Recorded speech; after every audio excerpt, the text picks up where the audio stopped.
ini kenakalan anak-anak remaja di usia SMP sudah sangat mungkin di luar ekspektasi kita sebagai orang tua. Kenakalan yang dulu dialami anak-anak SMA sekarang sudah turun di anak-anak SMP. Ya, salah satunya mulai minuman keras, terus pergaulan bebas, sampai ke narkoba yang diawali kebanyakan anak-anak mulai dari obat double L ya. Jadi anak-anak yang saya tangani kebanyakan hampir 100% lah, 90 sekian persen itu anak-anak yang memang itu dari keluarga yang broken, sehingga anak-anak memang butuh perhatian, butuh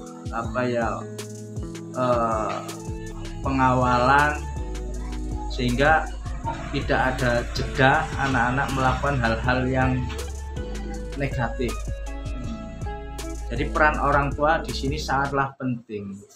Ketika sekolah sudah berupaya keras dalam mendidik siswa-siswanya, namun ketika kembali ke rumah itu hilang lagi. Karena apa? Kebanyakan anak-anak ini ketika pulang sekolah, mereka orang tuanya belum ada di rumah, sehingga lost control.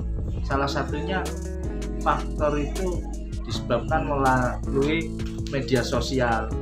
Tidak ada batasan dalam memegang handphone, tidak ada pengawasan secara intens seperti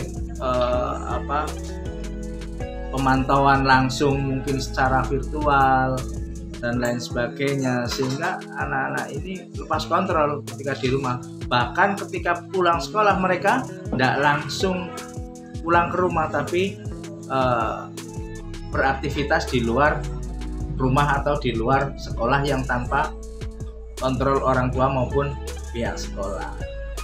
Jadi memang yang paling penting adalah kita sebagai orang tua. Kalau memang menganggap anak-anak ini adalah investasi yang terbaik untuk masa depan orang tua, maka seyogyanya orang tua harus memahami betul peran orang tua yang sesungguhnya. Sehingga jika di dalam lembaga pendidikan memang yang paling penting adalah parenting, sehingga ketika awal masuk di dalam lingkungan pendidikan, sekolah atau lembaga tersebut melakukan parenting terhadap orang tua wali murid.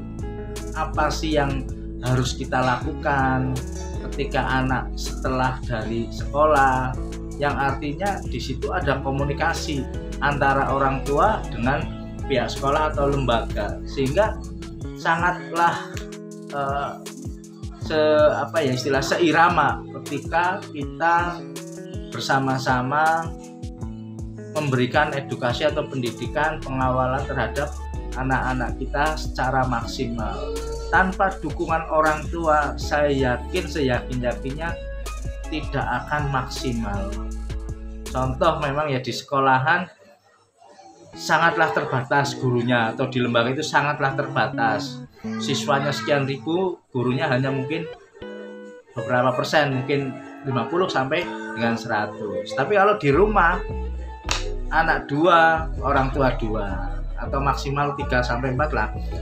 Artinya masih ada kontrol maksimal terhadap anak-anak itu, yaitu orang tua. Dan waktu yang sangat menentukan. Jadi waktu-waktu quality time dengan orang tua itu harus dimanfaatkan dengan baik.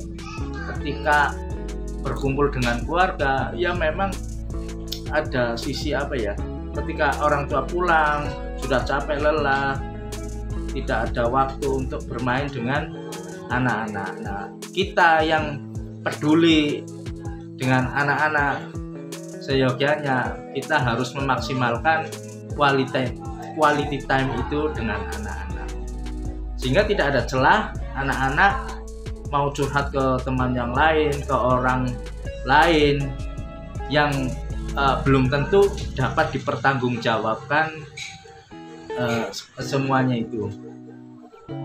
Maka peranan yang paling penting untuk anak-anak sekarang, anak-anak Gen Z, yaitu orang tua, bukan orang lain atau lembaga di luar keluarga.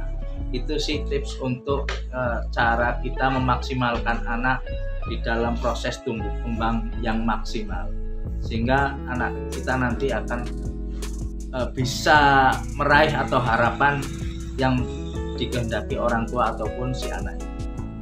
Mudah-mudahan bermanfaat.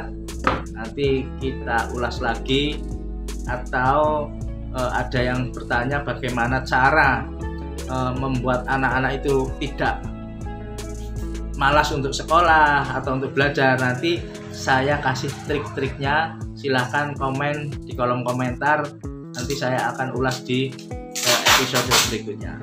Sekian, wassalamualaikum warahmatullahi wabarakatuh.